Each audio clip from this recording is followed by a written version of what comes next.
Thank you for such a nice introduction. Hi, everyone. Today's topic that we are going to talk about and get insights from these industry leaders is a topic that may actually transform completely the candidate engagement, the employee engagement in our organizations, leading to retention, employee satisfaction, and customer growth. So what is hyperpersonalization?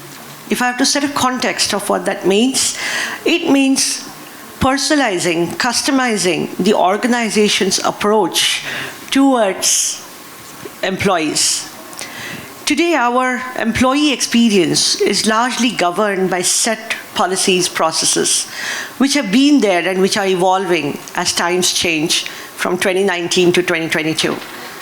What would it mean to go a step ahead to ensure that the transformation that we are seeing into the approach of people have towards their job, are we able to transform our organizations to meet up with the employee or professional transformation that people have in terms of what really matters to them in working with an organization? So Shanta, let's start with you. So, do you believe that the traditional employee is vanishing from the market? First of all, thank you, Raki, and entire Zinnov team. A wonderful event put together. And in the morning when I heard all the sessions, one thing that really was amazing to see was there were a lot of examples of people's stories that were taking the center stage in every one of the conversation. I think that already shows, I think people are at the center of everything that we do. So in my view, I would say, I think it's not vanishing, but it's definitely evolving. So if I, just as an example, if I take Legato as an organization, I see two kinds of generational diversity in our organization. One is people like me, who are in the standard, set process, norms, whatever else, and then we are all trying to make ourselves more agile, more nimble. I think we are trying to transform to that level of organization readiness. Then there are a lot of young talent. More than 60% of our organization is very, very young talent pool.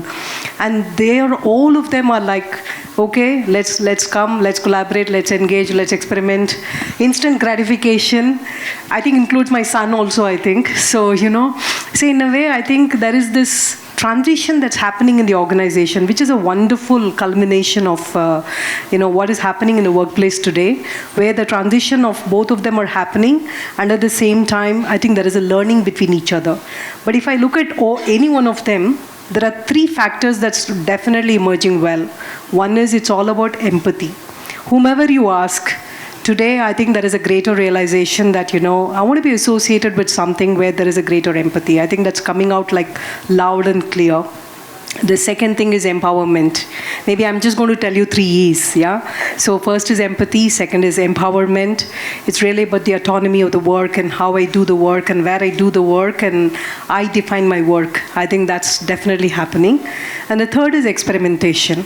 Right? It's all about, I want to learn something, I want to be challenged, I want to have fun about learning. I can just imagine my own son goes to the office, he has just finished his college, he has just started. I think every day he comes home, I look at his face. He says, okay, this was very challenging today and that was fun.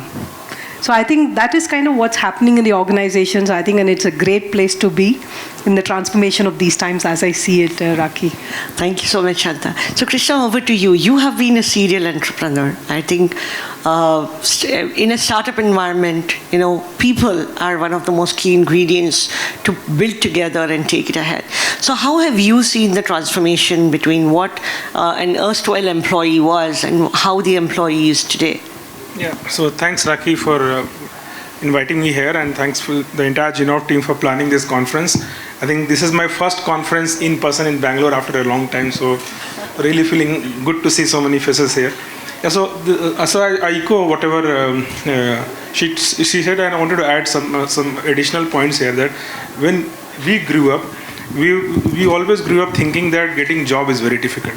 We saw our parents like joining a company and sticking to it till they really told him that you are not required, you are retired, right? So they're coming from that generation, and then when we started work also, when I started my career 20 years back, whatever manager said, we used to just follow.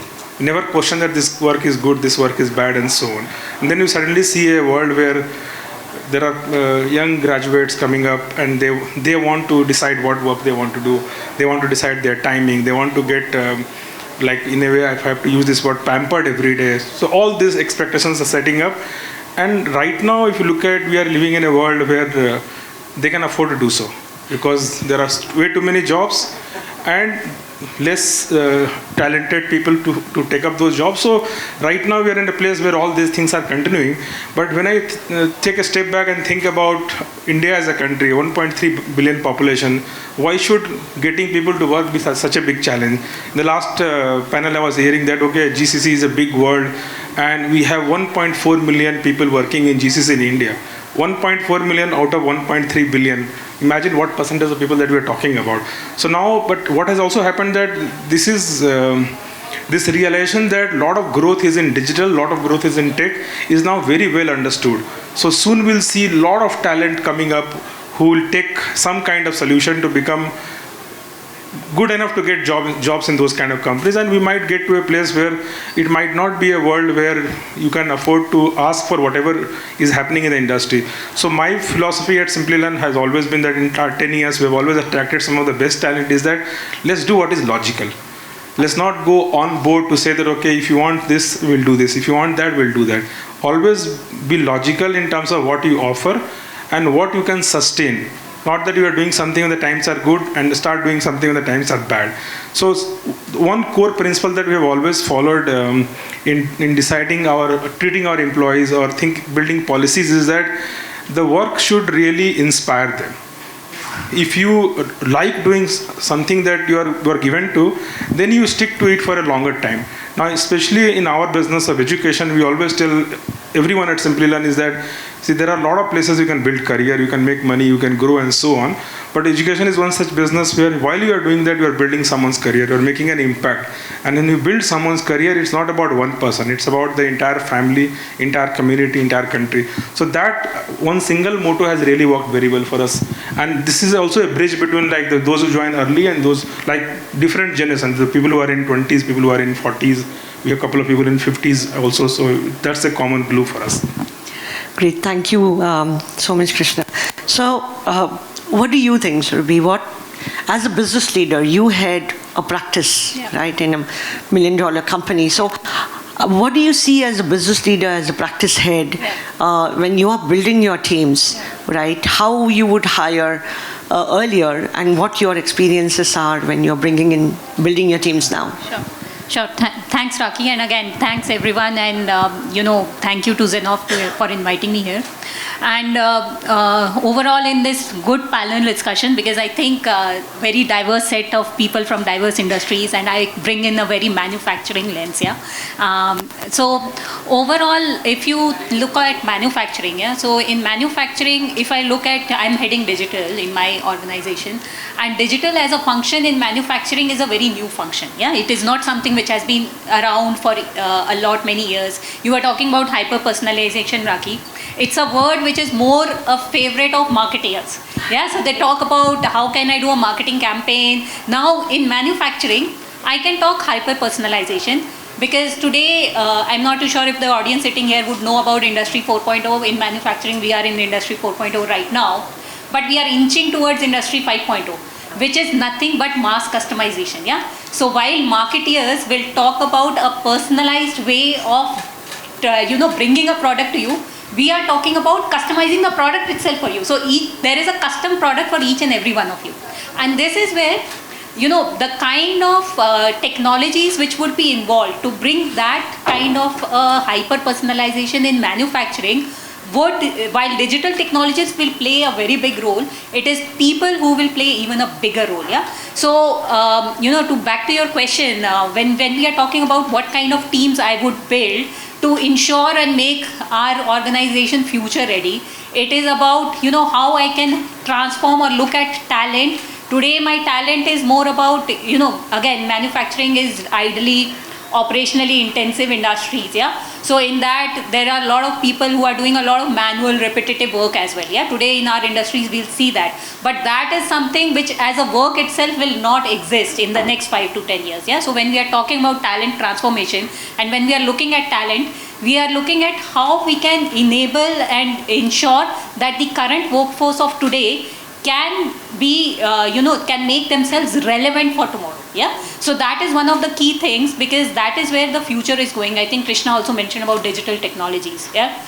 Today, people say, let's say IoT, Internet of Things, or artificial intelligence, or any kind of AR, VR. All these technologies are becoming buzzwords, but they are not really buzzwords. Yeah, they are actually the future. It is going to happen. It is not so far away that we will, it's not like we are talking science fiction anymore. These things are happening, and they will transform the future.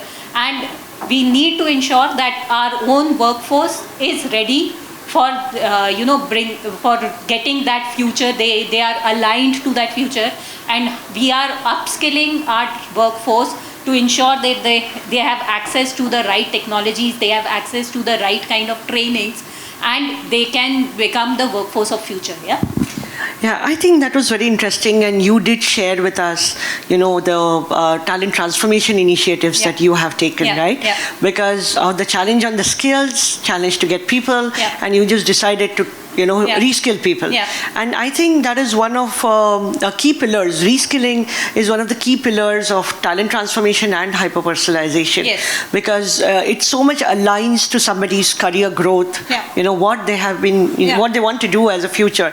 And as you very rightly said, keeping the oneself relevant. Yeah. Yeah. So can you share a little bit on how you did this talent transformation and reskilling? So, again, I would not say we have achieved the pinnacle of talent transformation. It's a journey. It's something which we have initiated. I think there is never a thing to say that, we've started the journey. It is the right time, or right time was 5 years early, previous to it. But again, the right thing is that we have started the journey. One of the things which we have realized now across, I handle digital for ACC and Ambuja. Across the two companies, we are a 30,000 crore revenue companies across two of them, and almost 30 to 35 plants which we have, and massive workforce in our plants. Yeah. So if I'm talking about, again, bringing them or upskilling, my key target is today to look at the workforce which is in the plants, and to make them digitally, to enable them digitally. Yeah. So what we are trying to do, one small bit which we are trying to do is ensure digital center of excellence across each and every plant. Yeah. Because it's very difficult to drive every kind of initiative which we want to do in an organization from a central perspective, and you cannot create massive teams at a centrally at central organization. So it's more like accessibility, right? You're making it available to them. Making it available to them, and they are the ones who have expertise in their day in day out processes. Yeah, in their plants, what processes are they doing?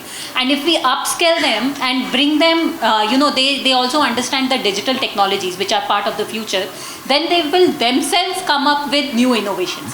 And we are then looking at them becoming the digital and brand ambassadors, digital ambassadors in their own plants, and drive further innovation and further, the relevance for them increases. They are then adding a value to the organization, which is then seen by everybody. Absolutely. I think that is leading to more employee satisfaction and more organization satisfaction and client satisfaction. Correct. And just one point which I would want to add, Raki, here is, we always look at digital technologies because, I get a question sometimes that if there is a digital technology is doing this, I will lose my job. Yeah. So there is also a fear in the employees that, with the advancement or coming of digital technologies, we will not have our jobs anymore. I think one of the key things which we try to drive as a point is that digital technologies are not going to take away any jobs. That is where the reskilling aspect comes, because more and more jobs will be created which are more digitally relevant and which will make your work also relevant. Yeah. So like I'll give you an example. In plants we do a lot of inspection. Yeah. So there was a lot of inspection which was manually done by employees. Yeah. So the plant employees, they would go, they would manually inspect. Now we have given them applications, so that entire inspection that they do, they have their handhelds, they can have the checklist, they can easily go and do, and it makes their work easier. Now we are supplementing their work with drones, yeah? So the drones will actually capture that, so they are more as decision makers, they are more as, somebody who's deciding what to do, while the more manual work or unsafe work is done by technology. So their whole role is elevated. Yes. So Krishna, coming to you and your, Simply Learn is into their tech. So do you believe that customized learning for employees is going to be one of the pillars of talent transformation? Yeah, so Rakhi, this is a great point. So I just want to share some data point. So we work with a lot of consumers who come and buy our programs directly on their own. And we have enterprise customers also who buy our platform access to give to their employees. So many times when we go to our enterprise customers and say that, okay, you should buy a solution from us, they come back with the data that we have all kinds of solutions. And our employees are already learning, everything is going great. Then we say, okay, we'll take your company name, search in Simply Learn database and show you thousands of students who are, in spite of all your solutions, coming and taking programs from us. So that's a clear pointing that many times when companies think about solution, when they think about the priorities, the priority is always about company. That company wants to become digital, company wants to become efficient, company wants to be ready for the future. So from that's the starting point to drive that, okay, what does it mean for employees? Well, how many people you require for what kind of skill set to align with that strategy? So that's one way of planning. Another way of planning is that for me as an individual, my goal, my aspiration, my future, and that's a different kind of planning, right? So it relates to your question of that when individuals are thinking, they are, of course, if their goal and company goal gets aligned, it's a great place to be in. But in the current world, employees are more aware, or I should not use the word employees, I'll say that in general, all of us are very aware about what we want, what our aspirations are, what is the future, where do I see my future. You might, the person's manager or the company might think of his future in a very different way than the way the person is thinking about this future. And the beauty of being online, being digital, being available all the time is that everything is available at your fingertips. You can decide what suits well for you and you can go for that solution.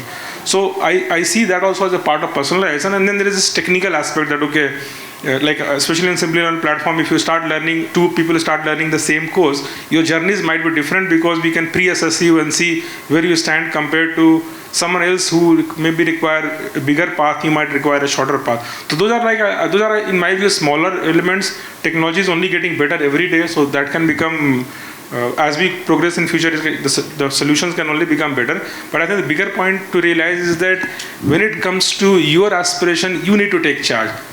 Expecting somebody else to take charge is not going to happen. It might be, some companies might be better than others, but in general, you have to take charge.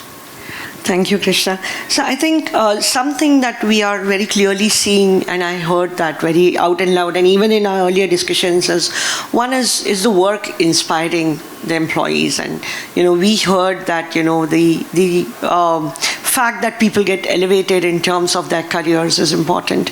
So Shanta, what I would like to know from you is how can organizations realign their talent strategies to create an exponential value for their employees? Thank you. So first of all, I really like what he said. I think be deliberate and intentional about your career, either career or learning. I think both are very important. So well said, Krishna. So I think for all of us, I think the pre-COVID world is no more relevant already. So I think if you look at most of us, all of our organizations, the respective talent transformations or talent strategies that we have put in place, I think they've all been in the context of classroom sessions or long sessions, master classes, I don't know, all sorts of formats I'm sure all of us would have kind of put in. I think today with the hybrid model that's in place, many of those are getting already challenged. So one clearly is keeping what Krishna just said. I think keeping the person at the center of it, keeping the human at the center of it. What is the learning and what is the micro learning? And thereby what is relevant to me, what is meaningful to me, And I could be person who doesn't like sitting like 3 hours of class or 8 hours of class, but I could be somebody who likes to take it on demand. Like, I like to learn this concept today, I like to learn that other concept tomorrow. So I think there is a whole lot of the first and foremost in terms of talent transformation, talent strategy, is completely relook at continuous learning framework, keeping the limitless mind at the center of it. I think that's a first and foremost, at least even in our organization, I think we've started doing. I think for all of us, it's a journey. Like I think Surabhi said, there is a lot of things we're all learning, but one of the element of journey is this for sure. The second element is redefining the employee value proposition. I think talent strategy, very core to that is always people. And hence, post-pandemic, one of the first exercises we had to sit and do was, okay, so what does this now mean? What does it mean to me as a person? Thereby, what does it mean to all of us as associates, all of us as colleagues? I don't even know whether the word employees actually carries that meaning anymore. So I think more of us have also started calling more as associates and colleagues, because that gives you that partnership mindset, that gives you that, we are all equals and we are all in this equal organization. So I think that's another big change that we are all trying to do. The other element is, like I said, about that value proposition. So one of the things we did was keeping people at the center. Then we asked people, a lot of our people asked them, hey, what should we be calling ourselves? What should we be known for? And I think many words emerged. The 4 words that really emerged and that really stood as the value proposition was sense of purpose, sense of well-being, sense of belonging, sense of growth. So every single thing that we do in the organization as a talent strategy has to underpin in any one of these pillars. If it means anything to any one of these pillars, I think we move it forward. If it doesn't, I think it just doesn't connect to the associate journey. So I think I can talk at length on that topic, but I would leave it back with you. But there's a lot that we can speak more further. I think that is wonderful. So I think sense of belonging, I'm hearing this again and again, right? And you are now questioning the fundamental of what a value proposition is for the associates or colleagues that we work with. So what do you think should be the new value proposition? What is it that, so is it going to be hyperpersonalization, where you're designing policies around employees and not expect employees to work around policies? Or is it that, you are giving them limitless learning, addressing it with the human in the center, right? Or it is, about designing their careers and giving them guidance on that, or even enabling that, right? So what is it that what is it in the value system that organizations now need to change, to be able to keep up with the new employee, the way the new employees are coming up? So who would like to take this? Do you want me to take up? Yeah, please. Yeah. So I think part of that question is also related to what is it, how do you want your employees to also grow, what kind of skills, yeah? So again, if I leave aside, they need to be a bit, into digital technologies, leaving outside the technical aspects, what the skills of future would also need, people to develop cognitive flexibility. Yeah? So that means thinking about multiple problems at the same time. We talk about design thinking, critical thinking. It's, cognitive flexibility is also something which is coming up. Decision intelligence. Now more and more, your day-to-day work may be done by machines. Yeah, but this is where, what is the right decision to impart? What is it that you would, bring in value? So you will become decision makers. Yeah, even somebody who was initially on the shop floor will now become a decision maker in his own right. Yeah, so that is also something which will gain. We will see more and more people developing leadership skills. Yeah, because now everybody would be, they would have a drive that leadership on their own. The social and emotional intelligence, I think Shanta mentioned it slightly on the empathy when she mentioned that. That is also something which will gain more traction, because we now see the workforce of future. These are the kind of skills which they will themselves, people will become more self-aware. They would want to, evaluate and see that their work environment also enforces all of these beliefs. And for that, I think that is where all of these skills would be something which will create the right environment and the right infrastructure. And we need to enable that infrastructure to drive that people are looking for these skills. So just, I think well put, Surabhi. I think just bringing that all as an encapsulated view is one of the things that we are seeing is every single person, I think going forward, is really going to look at fit for purpose. Fit for purpose in every single thing. Fit for purpose for my purpose, fit for purpose for whatever I do on my role, fit for purpose for my learnings, my needs. So I think one of the philosophy we try to put in Legato is called think limitless. And that is in a way about limitless learning, limitless opportunities, limitless way of looking at innovation. So I think all of that, keeping limitless minds at the center of it. And the reason I'm saying that is because today, I think all organizations, every single person, whoever is looking at the organization, there is going to be a lot of thinking around the culture. What culture is that organization associated to? What culture am I mean, my own culture, and does it connect with me? It's not like that was not there with all of us. I mean, even when I joined 20 years before or 25 years before, even I think we also valued culture. But today, I think there is a much higher sense of purpose. For example, our industry that we are in, like Krishna said, the education industry, we are in the healthcare industry. So the single purpose of the organization is to improve health of humanity in every single way. So if every associate knows you're walking into this organization to try and make a difference for somebody who is probably having a palliative care, or for somebody who is mentally on a depressed state, or for somebody who is on a mental health issue or a behavioral issue, and that's what you're solving for, I think that is what is going to glue the person. Everything else is all enablers. Whether it is career experience, this, that, everything else is going to be enablers. I think it's really that core purpose. Why am I coming to do something every day? What problem am I solving for? How am I making a difference in the bigger system? I think that is what I think is going to be a huge lens of how you look forward.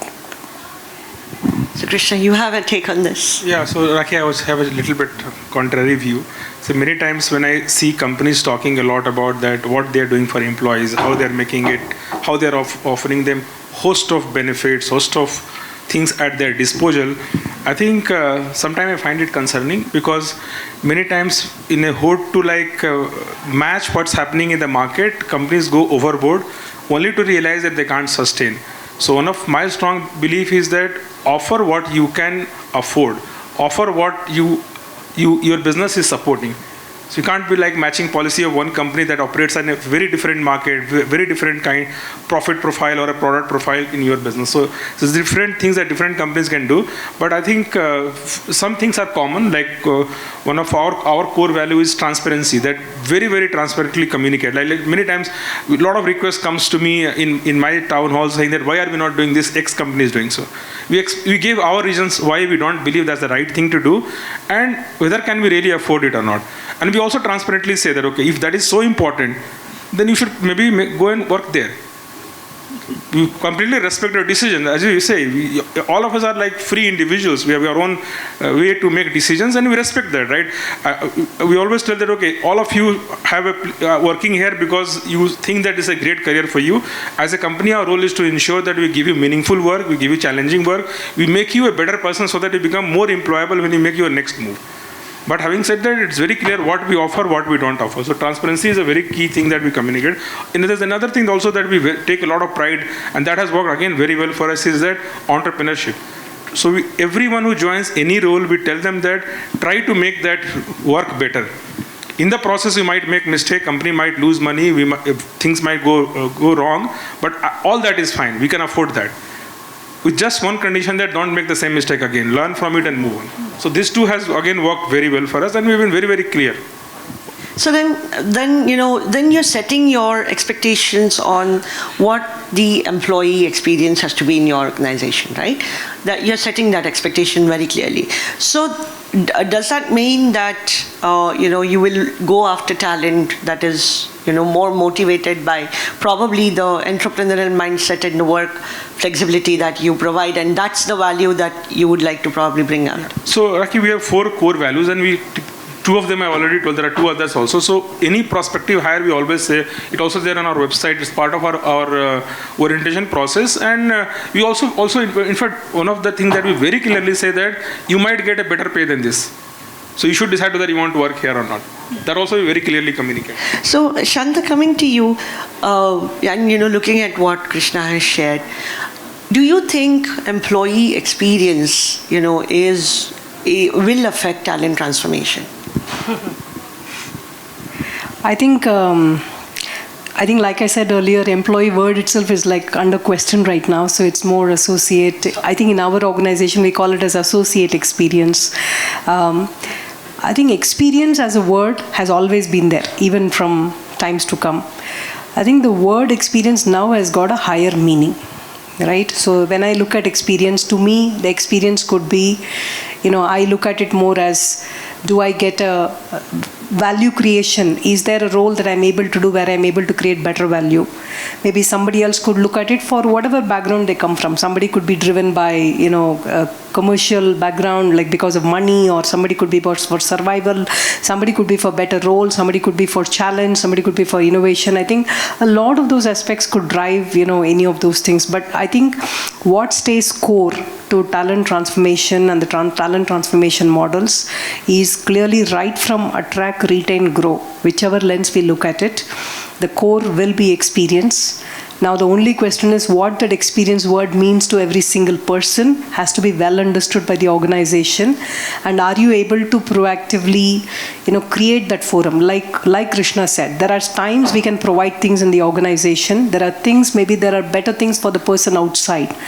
Are we able to create that ecosystem for that person where, yes, we definitely would like to have you, but there is probably a better place, you grow higher, better in the society. So I would say talent transformation, experience, keeping experience at the center, defining what that experience means to every single person has got a whole lot of work to do by every organization. But having said that, I think there are a lot of organizations today trying to do a lot of meaningful impact on experiences. At least in Legato, we have relooked at our entire onboarding experiences, because not just every one of us, I'm sure, are in hybrid world of induction, but the most important thing we are also trying to see is how can we make that more amenable to people. The person with disability, I think the whole talent infusion that we have brought to the system, the whole organization has to be very, very approachable with respect to how you treat the talent, how you work with the talent. And I think there's a lot of conscious awareness towards the whole infusion of that kind of a talent that we have introduced in the system. The other aspect is really we have reimagined all the workspaces. So like I said at the start, 60% of our talent is all millennials, and it's all like experiment, let's have fun, let's get engaged. I think that's the kind of fun and excitement and energy. Every time I walk into the office today after 5:30, because that's where most of our peak US shift starts, the office just looks very different and it's just so bright. And I think that kind of talent requires a whole lot of engagement programs. So there are well-being programs that we have put in place more consciously now, maybe more than ever before earlier. There are aspects of supply-led talent, which we would have done it earlier also, but there is a lot more of consciousness now to create a lot more of supply-led talent. So person with disability is one such. For that matter, there are a lot of graduates, because our business is also in IT and business operations, we have opportunities to bring a lot of graduates, co-create, make them learn more, and thereby make them better. There are even examples of some of our security staff, our housekeeping, because some of them are also graduates. And we have actually picked up quite a couple of them as well in terms of training and really creating them opportunities for them to really grow. I think one thing I really love in our office is, I don't know how many of your offices are like this, but I simply love when I walk in every day. Our front office is not managed by some hospitality typical hospitality, the guest receptionist or so. It's managed by security staff. And I think it is just so good to see them sitting in the front and really welcoming you and encouraging you. And now, all the more with safety and everything, but I think they are so well trained that I think I just find it great pride for us to walk into the office, because today they are so conscious about our well-being right from the time I enter the office to the time I leave the office. So I think I'm just so proud of those kind of changes that we have done. There's a lot more to do on talent transformation, but yeah, we are all in the journey of how we can do. I think one thing all of us, I think like Krishna said, like Surbhi said, all of us as organizations have a bigger responsibilities to do more of in terms of take a lot more of supply-led talent. I think we owe it to the society, we owe it to the responsibility of our existence as organizations, that we need to do more of. Like Krishna, I think he quoted a number, 1.6 billion plus people we are here. We have a lot more of opportunity to co-create joint skill learning, joint skill programs to really bring a lot more of talent into better livelihood and better jobs. And it is not just IT. I think it could be anywhere and everywhere. And if every one of us as organizations can make a lot of difference in that, I think India's talent pool is just too awesome that the world just cannot ignore. I mean, they just can't ignore. So coming to your point of, how we should be open on creating and accepting talent. So, Surbhi, what do you think, as a leader, what do you think, you can provide differently to employees, employee experience, in this age of hyper-personalization? So again, just before I answer that, I think just to add on to Shanta's point there, I think talent transformation, that is a two-way street. Yeah, so it is about putting up the right employee experience to ensure that it transforms.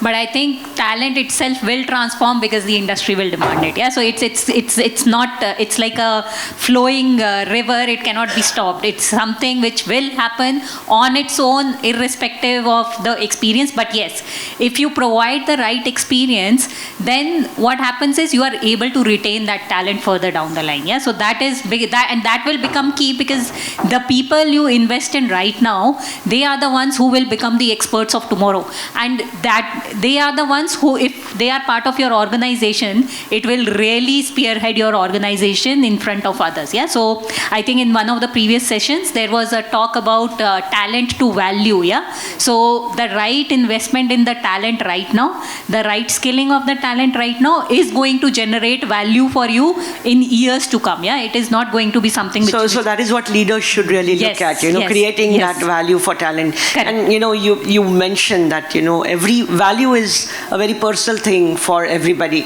right? But now coming to the flip side of hyper-personalization, and as Krishna said, that by doing all of this, are we creating entitled employees? Are we creating a generation of employees who feel entitled to everything that the organization does? And will there be a time where this will be this is default, and what more?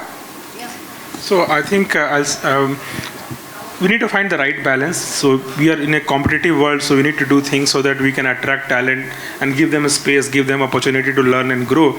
But at the same time, we need to be mindful that we are actually not doing that, we can't sustain, and we are not letting people get that sense that they are indispensable. Sometimes if you give that sense to the to employees, I think it is bad for everyone. It's bad for the company, bad for those employees, bad for the ecosystem. Like consider our own house. If you make our kids way too much entitled, tomorrow it's like going to hit you back only. You might feel like good momentarily, but maybe in future they'll also come back to and tell you that why you didn't push me to do something at that point of time, right? It's the same with the employees also.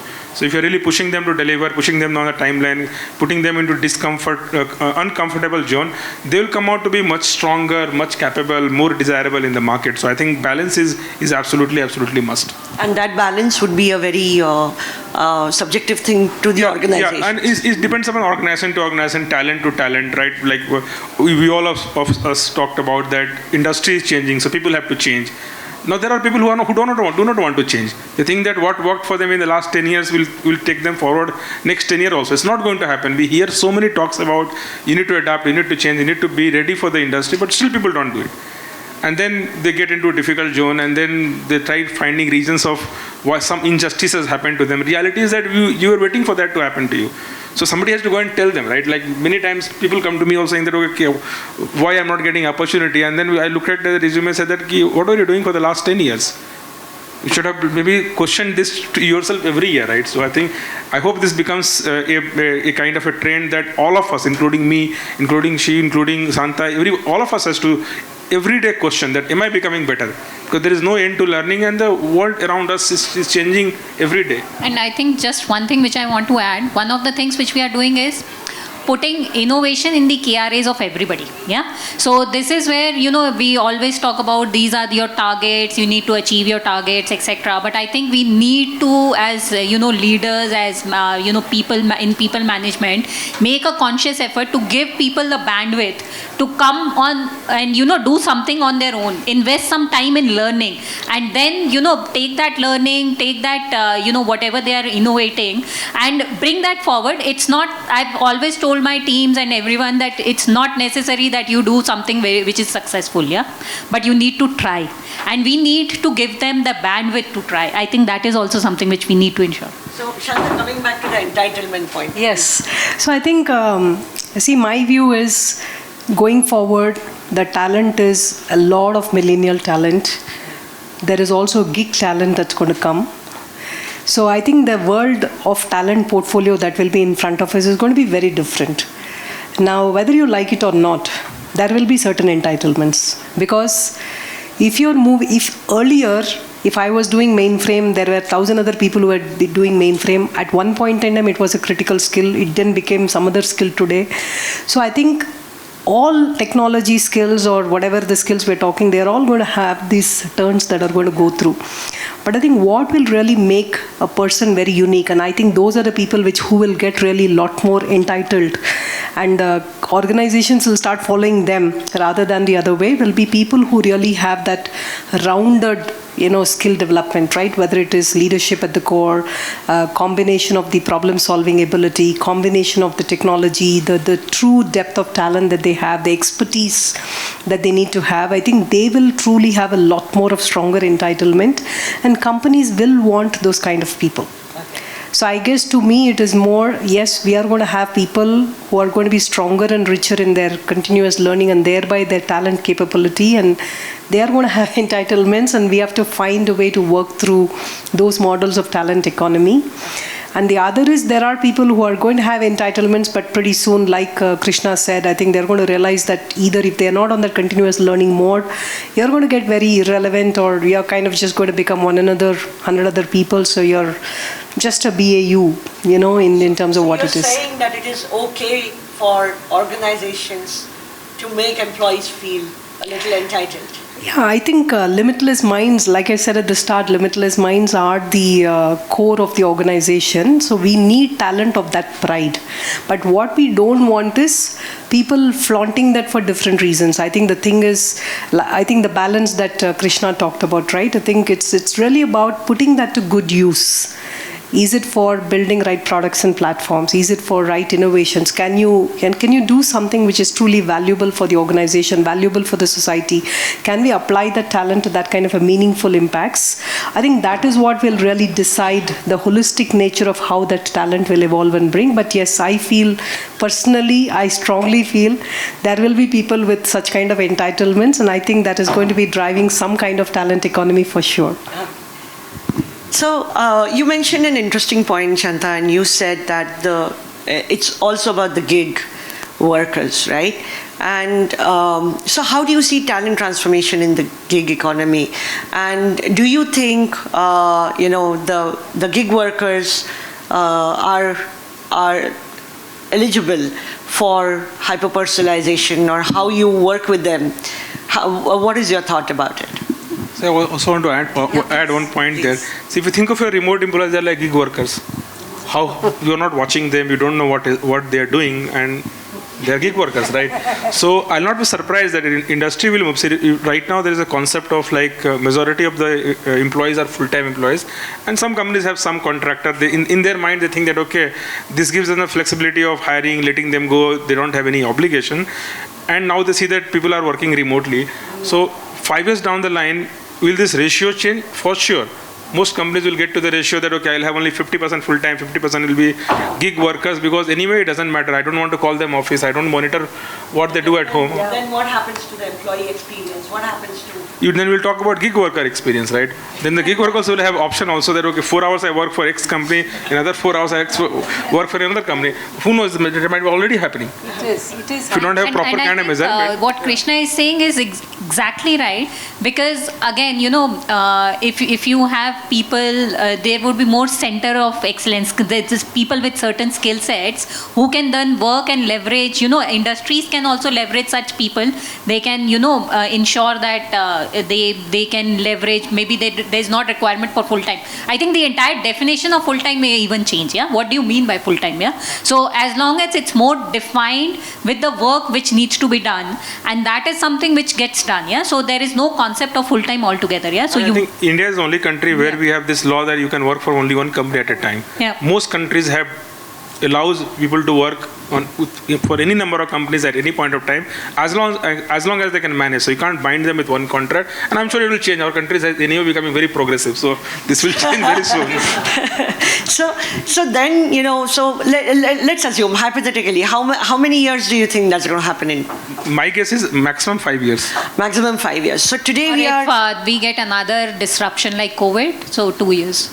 Okay, I think we are better prepared now as organizations for another disruption. But if it is going to happen in, say, 5 years, right? And today we are still catching up with the effects that COVID has left on our, the corporate system. And by the time we catch up with that, you're saying there's going to be another disruption where we are going. So how do you think organizations have to think about it? See, right now, the reason why it has not happened immediately, ideally should have happened immediately, because everybody has tested remote working. So they know what to expect, what not to expect. The reason why it is not happening now, because still we are living in a world where there's a demand-supply gap. Companies are struggling to hire. The day we get to a place where we have enough people to hire and we have lesser job, immediately we'll start seeing companies moving into that direction. Because it's a competitive pressure. One company will do it, they will demonstrate themselves to be more efficient, and then everybody has to follow, because there is no other option. Okay. So, but I think there are a couple of factors I think we need to consider. One is, I think a lot of our organizations today are set for the traditional talent transformations and how you integrate people. So gig is real, it's coming. Most of our organizations at this point, for example, like Krishna said, in our organization, yes, there is a heavy percentage of permanent workforce, but there are also good amount of contingent workforce that we have, and most of our organizations will have that. Maybe the ratios are a bit different, but we are now evaluating a lot of alternate talent models and what kind of scope of work, because we are also in the healthcare industry. So it's also important for us to figure out what kind of models of services and scope of work that really qualifies for different natures of scope of work. At the same time, talent pool is expert talent pool. I want to be more specific about that expert talent pool, be it domain experts, be it data scientists, really very, very high-end architects. I think all those places, we are really going to have talent gap at the society level. Even if we build in the organization, it's going to take some time. I think the whole build versus buy, and thereby, ability to be able to build that kind of skill and that expertise is also going to take some time. So there are going to be certain areas like that where we really have to find out. It's not just the typical commodity work of gig. It is really that kind of expert gig. And expert gig integration is also going to be a challenge. It's not going to be easy. And I think for them also, they will also choose what kind of organization I want to be associated to work for, whatever I do. And I also sense there is also a culture integration that will come later, eventually, very soon. Because while, of course, I could be a gig worker, I don't really care, like I work for you, whatever, yes. But I think the mindset of the people will also kind of drive towards what am I working for, what is the scope of whatever I'm doing is going to make a difference. Even though I may do just a quantum of the work work that you have overall. But still, I think the people will still choose to associate themselves to the type of work, and that is also going to define a lot of how the talent transformation. So I think this gig thing is a nice challenge to have, and I think we all love challenges, so we all love transformations because of that. And I think just for gig is not something only the organizations will drive. I think the entire educational setup which we have in the country, that is also something which will need a overhaul. Yeah, so that is where the what you need is, the workforce for tomorrow is studying right now. Yeah? So you need to ensure that they have access to the right kind of material which actually helps them become better workers, better overall, they have a bright, brilliant working future, and they can align to the changing environment well. Yeah. Great. So I think some very, very critical points that we saw here today was, one is the purpose, which is extremely important that we sense for associates who are working with us now and in the future. And that's going to be one of the key areas that people will need to belong to, connect with, to be engaged employees. Because engaged employees reduce attrition. I think that's a very, very clear math that the industry is experiencing. The other thing is what a value means to people, right? What does it mean to work with an organization beyond purpose? For myself, what is the value for me as an individual who is working with an organization? And how are employers ready, and how are employers thinking about adjusting, being able to get that value for your associates, right? So there comes the hyper-personalization as to what extent are you ready to go to make your employees feel belonged, right? And create that hyper-personalization for them. So coming to closing remarks, and Surabhi, let's start with you. So hyper-personalization for talent transformation. We spoke about all these topics, and some are very clear key players for us to create a great employee experience, hyper-personalization and talent transformation, and resulting into retention. So what would be your closing thoughts? So I think as closing thoughts, I would say overall, when, the organizations need to draw up the right picture for their employees. Yeah. So I think, as Krishna also alluded, sometimes the organizations set up themselves very high targets, and, the employees turn up confused what is really, what the organization is expecting from us, and what we are also there to deliver, and how this will shape up for me in future, etc. If next disruption comes in, would I lose my job? Would I be around? Would I, get even a better profile? So all of these questions are always, in our minds. And this is where, from an organization lens, you need to be very clear that this is, what is expected from the employees, and this is the kind of path which you can draw up for them, and how the employee path is aligning with the organization path. So that is very key. On the other hand, the experience which you give the employee, because that employee also should feel that while he's contributing, he's also getting back from the organization. Yeah, so that is also very relevant. So I think it's again, as I mentioned before, it's an exchange between the workforce and the organization for right expectations at all levels to be set. Yeah. Fantastic, thank you. So Krishna, what do you think? Yeah, so Raki, my closing remarks is that as an organization, if you accept the fact that every person that you are hiring or every person that you have employed is different, that makes life easy, because then you don't try to put them into templates. The second thing, closing remark is that don't pass judgment on what is right, what is wrong. Something that might be right for one of your team member might not be right for another member. So as long as you use these two basic principles, I think you can make the same organization seem different for different individuals, and still not make a lot of changes. Just that accept that, okay, they might behave differently, but both the behaviors are acceptable behavior because it suits that individuals better. So that makes organization running relatively easy. Shanta, what do you think? So I think, to me, I want to just reinforce that same point. I think irrespective of whatever is happening in the world, as an individual, I think for that person being deliberate and intentional about what he or she wants out of life, I think that never changes. So I think that has to continue to remain, whomever we are, whichever world we go to. I think that's important. As an organization, I think the more and more we create the fit for purpose, whatever that is, fit for purpose capsule, fit for purpose role, fit for purpose talent, after you put fit for purpose, you add whatever else you want to add, X factors. I think that is going to be more and more important for the organization to be able to create that experience for whoever that is, whether it's a gig worker that we are going to associate to, or whether it is, a permanent worker that we are going to have. I think that's going to make a whole lot of difference. So from an organization standpoint, I feel that fit for purpose X is what is really going to drive a lot of change for both sides. Like Surabhi said, it's a two-way street. It's always a partnership, and I think that's how we see it. But it's a fantastic time in Indian talent ecosystem is just in the brilliant times.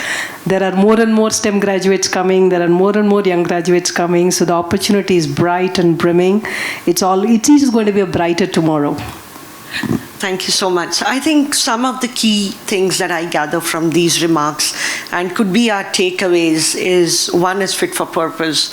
So all of them are talking about what the talent of the future, the associates or employees of the future are going to look at to be engaged employees, to belong to an organization, is the value, the personal value that, as you rightly said, it could be different for different people, what is there, what is not, what can organizations offer, and it's a two-way street. So if somebody's, if the organization is taking the steps towards hyper-personalizing, for retention, engagement, and how are employees using that, to give it back to the organization. I think that's a very natural give and take that happens, because there's this famous quote that if you keep your employees happy, you don't have to worry about your clients. They will take care of their clients, right? So with this note, I want to thank you all for being here, sharing your thoughts and experiences with us. And thank you, audience, for being patient. Thank you so much.